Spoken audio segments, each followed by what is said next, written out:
Apa itu SDGs? SDGs adalah singkatan dari Sustainable Development Goals atau tujuan pembangunan berkelanjutan. SDGs merupakan agenda pembangunan dunia yang bertujuan untuk menyejahterakan manusia secara global.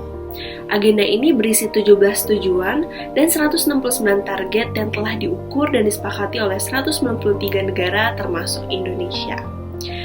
Disusun sejak tanggal 25 September tahun 2015, tujuan SDGs meliputi 3 dimensi, yaitu lingkungan, ekonomi, dan juga sosial. Harapannya, seluruh agenda internasional ini bisa tercapai pada tahun 2030.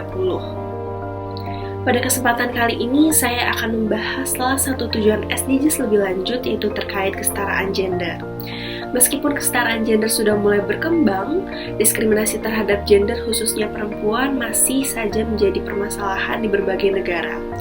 Isu kesetaraan gender itu perlu dipertimbangkan dalam penyusunan program kegiatan karena masih termasuk isu yang membuka. Contohnya aktivitas perempuan dalam kegiatan ekonomi yang masih tertinggal dengan laki-laki.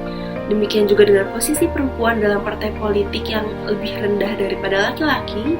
Di sektor domestik, perempuan juga masih memiliki beban ganda, yaitu mengurus kebutuhan domestik dan harus bekerja untuk memenuhi kebutuhan keluarga. Selain itu, masih terjadi kekerasan dalam rumah tangga dengan perempuan dan anak-anak sebagai korbannya. Kesetaraan gender di Indonesia masih menjadi pekerjaan besar untuk diwujudkan. Dalam 13 tahun terakhir, Indeks kesenjangan gender Indonesia rata-rata hanya tumbuh kurang dari 1% dan menempatkan Indonesia berada di peringkat 85 dari 153 negara. Bahkan dalam 10 tahun terakhir, kenaikan Indeks Pembangunan Manusia atau IPM tidak disertai dengan penurunan kesenjangan gender. Artinya, kesenjangan laki-laki dan perempuan dalam pembangunan manusia masih tinggi. Kondisi ini diperkuat dengan data di tahun 2019 yang menunjukkan 19 provinsi atau 56% dari provinsi yang ada memiliki indeks pembangunan gender atau IPG di bawah rata-rata nasional.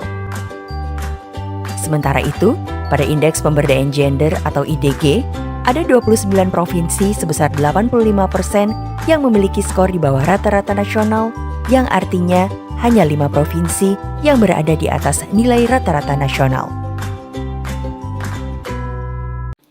Salah satu kasus ketidaksetaraan gender yang terjadi di Indonesia adalah terabaikannya hak-hak buruh perempuan yang bekerja di perusahaan es krim PT Alpen Food Industry atau AFI atau yang dikenal dengan nama ICE.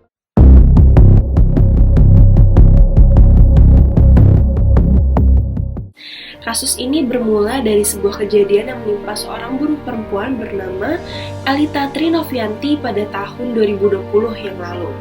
Perempuan berusia 25 tahun ini terpaksa harus melakukan kuret pada bulan Februari silam akibat pendarahan hebat yang dialaminya. Hal ini terjadi setelah dirinya dipaksa oleh pihak perusahaan untuk mengangkat beban berat dalam kondisi hamil, terlebih saat itu penyakit endometriosis yang dideritanya sedang kambuh.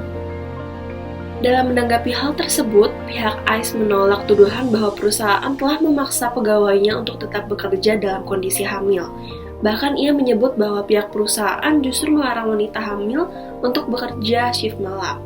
Namun, hal ini seolah terbantahkan dengan pernyataan Sarina selaku juru bicara Federasi Serikat Buruh Demokratik Kerakyatan yang membeberkan fakta bahwa sejak tahun 2019 hingga saat ini tercatat 15 kasus keguguran dan 6 kasus dilahirkannya bayi dalam keadaan meninggal yang dialami oleh buruh ICE. Hal ini pun sontak menuai reaksi berbagai pihak yang mengecam bahkan ingin memboikot perusahaan es krim tersebut. Namun, perjuangan untuk mengedepankan hak-hak buruh perempuan tampaknya masih jauh karena terdapat banyak perusahaan yang menelantarkan hak-hak buruh perempuan mereka demi mengejar efisiensi dan efektivitas produksi perusahaan. Adanya kasus perlakuan tidak adil terhadap kaum perempuan ini kemudian memicu reaksi dari para aktivis kesetaraan gender. Menurut mereka, adanya penindasan hak buruh perempuan merupakan akibat dari pelanggengan budaya patriarki di sektor ketenagakerjaan di Indonesia. Maka dari itu, diperlukan upaya untuk mewujudkan kesetaraan gender di bidang ketenagakerjaan, yaitu dengan memberikan perlindungan khusus kepada pekerja perempuan sesuai dengan kekhususan dan keistimewaan mereka yang harus dipahami oleh perusahaan, seperti pemberian cuti hamil dan melahirkan seperti kodratnya perempuan.